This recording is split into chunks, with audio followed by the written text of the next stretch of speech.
Tercera parte. El significado. Capítulo 19. La base de datos de la conciencia. Al notar la ubicuidad de las figuras arquetípicas y de los símbolos, Carl Jung acuñó el nombre de inconsciente colectivo para referirse al pozo subconsciente sin fondo de todas las experiencias compartidas por la especie humana. Podemos pensar en él como en una enorme base de datos oculta de la conciencia, caracterizada por patrones organizadores poderosos y universales. Esta base de datos, que incluye toda la información que haya estado alguna vez a disposición de la conciencia humana, implica unas capacidades inherentes asombrosas. Es mucho más que un gigantesco almacén de información en espera de ser recuperada. La gran promesa de la base de datos reside en la capacidad de saber cualquier cosa en el momento que se pregunte, porque es capaz de acceder a todo aquello que se ha experimentado en cualquier momento. Esta base de datos es el origen de toda la información obtenida por entidades mayores o menores que las naciones, por intuición o premonición, por adivinación o en sueños, o simplemente por una suposición afortunada. Es el fundamento de la genialidad, el pozo de la inspiración y la fuente del conocimiento psíquico, asombroso, incluso de la precognición, y por supuesto es el inventario al que recurre la prueba de kinesiología. Los pensadores a quienes inquieta la idea de lo paranormal o el conocimiento no racional suelen luchar contra las inconsistencias lógicas o ilógicas, con los conceptos newtonianos de simultaneidad, causalidad, tiempo y espacio. Pero el universo no se limita a eso. Estos mismos pensadores escanean el cielo nocturno y sienten placer al identificar sus constelaciones favoritas. Pero no hay ninguna constelación. Ese patrón familiar de estrellas está formado por puntos de luz originados en fuentes que no están en absoluto relacionadas. Algunos se hallan a distancias de años luz, otros en distintas galaxias. Algunos son galaxias enteras. Muchas estrellas se han agotado y han dejado de existir hace milenios. Estas luces no tienen relación espacial ni temporal.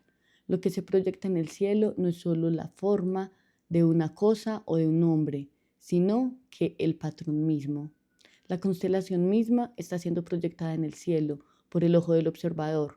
Sin embargo, el zodiaco sigue siendo real, porque nosotros lo concebimos. La astrología sigue existiendo y para muchos sigue siendo una herramienta muy útil para explicarse a sí mismos y sus relaciones. ¿Por qué no habría de serlo?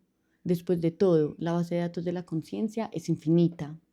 La base de datos se comporta más como un condensador electrostático, como un campo de potencialidad que con una batería, con una carga almacenada, no es posible plantear una pregunta, al menos que ya exista una respuesta potencial. Esto se debe a que tanto la pregunta como la respuesta se crean a partir del mismo paradigma y, por lo tanto, son exactamente simétricas. No puede haber un arriba sin que exista un abajo. La causalidad ocurre simultáneamente, más que de manera secuencial. Sincronicidad es el término que usó Jung para explicar este fenómeno de la experiencia humana, tal y como lo entendemos a partir de la exploración de la física avanzada. Un evento aquí en el universo no causa otro evento allí, más bien los dos aparecen al mismo tiempo. Entonces, ¿cuál es la conexión entre estos eventos, sino la secuencia lineal newtoniana de causa y efecto? Es evidente que se relacionan o conectan entre sí de una manera invisible, pero no por la gravedad o el magnetismo, ni siquiera por un campo cósmico de tal magnitud que incluya a ambos. La conexión entre dos eventos, cualesquiera, solo ocurre en la conciencia del observador. El observador ve una conexión, describe un par de sucesos y adelanta la hipótesis de que están relacionados. Esta relación es un concepto que está en la mente del observador. No es necesario que el universo se produzca ningún suceso externo que sea su corolario, a menos de que haya un patrón atractor subyacente. No es posible experimentar nada. Así, la totalidad del universo manifestado es al mismo tiempo su propia expresión y su experiencia de sí mismo. La omnisciencia es omnipotente y omnipresente. No hay distancia entre lo desconocido y lo conocido. Lo conocido se manifiesta a partir de lo desconocido, por el mero hecho de pedirlo. Por ejemplo, el Empire State nació en la mente de sus arquitectos. La conciencia humana es el agente que puede transformar un concepto invisible en una experiencia manifestada que queda congelada en el tiempo. Lo que ocurrió en la Quinta Avenida de la ciudad de Nueva York en 1931 está allí para que todo el mundo lo vea, y lo que ocurrió en la conciencia de sus creadores también está grabado en la base de datos para que todos podamos verlo hasta el día de hoy. Ambas cosas existen y están completas, pero en distintos dominios sensoriales. Al transferir un concepto al hormigón y el acero, los arquitectos simplemente permitieron que los demás pudiéramos experimentar su visión. Nosotros, los seres humanos normales, nos dedicamos por completo a transformar conceptos desde el invisible ABC al sensorialmente perceptible A lleva B, B lleva C. Los individuos extraordinarios viven en el mundo del ABC. A los que viven más allá de eso, en el dominio informe de la pura conciencia misma, los llamamos místicos. Para estos individuos, el origen de todo es evidente y no les interesa el proceso de hacer que todo sea visible y manifiesto. En la vida de cada día, estas son las personas creativas que diseñan nuevas empresas y después delegan su dirección y administración en otros. Los místicos, que aún están más avanzados, concluyen que solo el nivel de conciencia ABC es real, que el mundo observable es un sueño o una ilusión. Debe señalarse, no obstante, que este solo es otro punto de vista limitado. No hay nada real ni irreal, solo eso que es. Eso que es desde todos los puntos de vista o desde ninguno. La existencia sin forma no es imaginable y sin embargo, al mismo tiempo, es la realidad última, que incluye el yin y el yang, lo manifestado y lo no manifestado, lo formado y lo informe, lo visible y lo invisible, lo temporal y lo atemporal. Así, el mundo real es simultáneamente el mundo real, porque eso es, porque eso que es todas las posibilidades debe incluir dentro de sí todo lo que es. La creación es, por tanto, continua, o no podría haber creación en absoluto. Buscar el principio de la creación es partir de una noción artificial del tiempo, puesto que el comienzo de algo que está fuera del tiempo no puede estar localizado en el tiempo. El Big Bang solo puede ocurrir en la mente de un observador. El universo es muy cooperativo en la medida que no es diferente de la conciencia misma. Se siente feliz de crear cualquier cosa que deseemos encontrar ahí fuera. El problema reside en el propio concepto de causa, que supone una curvatura del espacio-tiempo, una secuencia o una serie de sucesos con sentido. Si salimos fuera del tiempo, no hay causas en absoluto. Se puede decir que el mundo manifestado se origina a partir del no manifestado, pero eso, una vez más, implica inferir una serie causal y secuencial en el tiempo, es decir, no manifestado. Igual o lleva a lo manifestado. Una vez que estamos más allá de la curvatura espacio-temporal, con su restricción implícita a los términos secuenciales, no hay movimiento hacia adelante o hacia atrás. Es igual de válido decir que el universo manifestado causa el no manifestado. A cierto nivel de comprensión, esto es una verdad demostrable. Si, por ejemplo, observamos los electrones alineados de un espacio y los protones alineados del otro, ambos están en equilibrio. ¿Cómo podemos decir qué lado hace que el otro se alinee? Asimismo, aunque la curación es una consecuencia de la compasión no es su causa.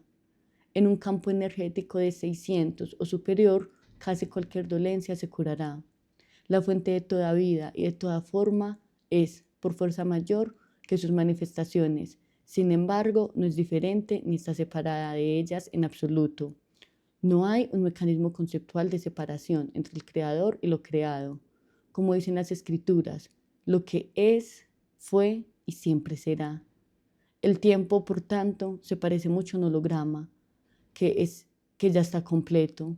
es un efecto subjetivo y sensorial, de punto de vista que se mueve en forma progresiva. El holograma no tiene principio ni fin, ya está por doquier completo. De hecho, la apariencia de no estar terminado forma parte de su complexión. Incluso el fenómeno despliegue mismo refleja un punto de vista limitado. No hay universo plegado ni desplegado, solo el devenir de la conciencia. La percepción que los sucesos ocurren en el tiempo es análoga a la del viajero que observa el paisaje. Es análoga a la del viajero que observa el paisaje. Se dice que el paisaje se despliega ante el viajero, pero solo es una figura retórica. En realidad, nada se despliega ni nada se manifiesta. Solo hay una progresión de la conciencia. Esas paradojas se disuelven en el paradigma mayor que incluye a los opuestos, en el que este tipo de contradicciones solo están relacionadas con la posición del observador. La trascendencia de la oposición se produce de modo espontáneo en los niveles de conciencia a partir de 600. La noción de que hay un conocedor y algo conocido es dualista, pues implica una separación entre sujeto y objeto, que, una vez más, solo puede inferirse mediante la adopción artificial de un punto de observación. El hacedor de todas las cosas en el cielo y en la tierra, de todo lo visible e invisible, se alza más allá del conocedor y lo conocido. Incluye a ambos y es uno con ambos.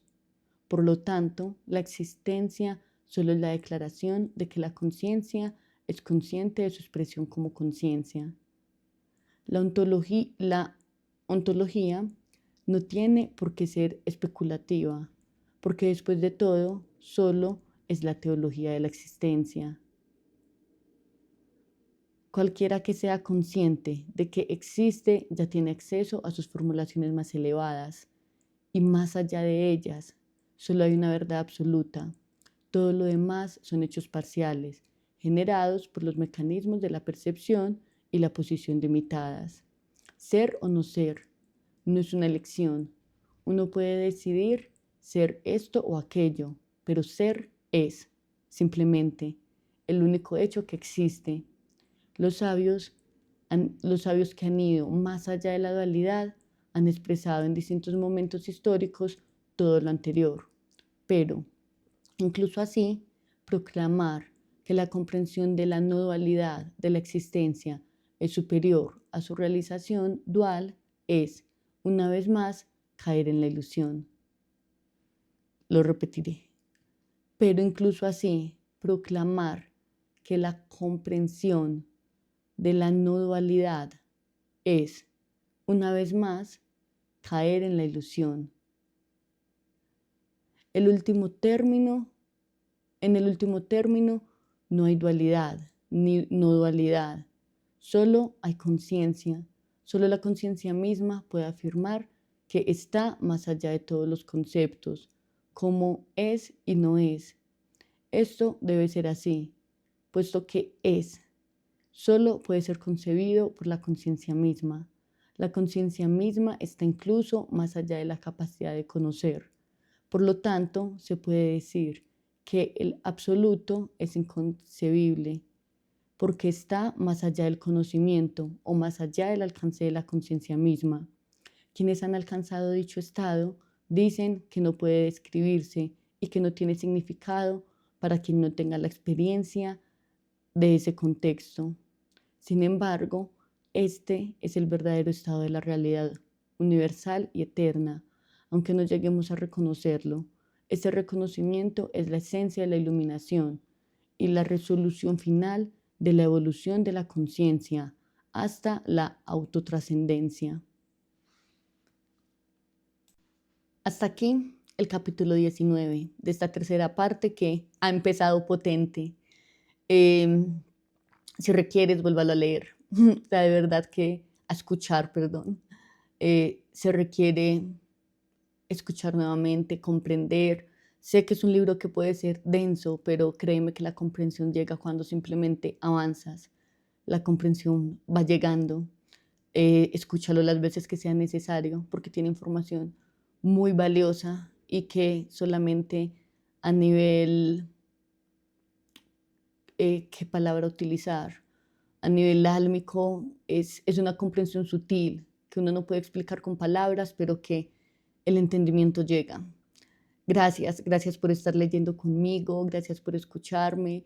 Ha sido para mí un placer leer para ti. Nos vemos mañana con el capítulo 20, la evolución de la conciencia. Espero que le des me gusta a este video si ha resonado contigo, si estás comprendiendo algo y si no, también, porque la comprensión llegará, solo avanza. Eh, Dale me gusta, suscríbete y activa las notificaciones porque esto se pone más bueno cada día. Nos vemos pronto. Chao, chao.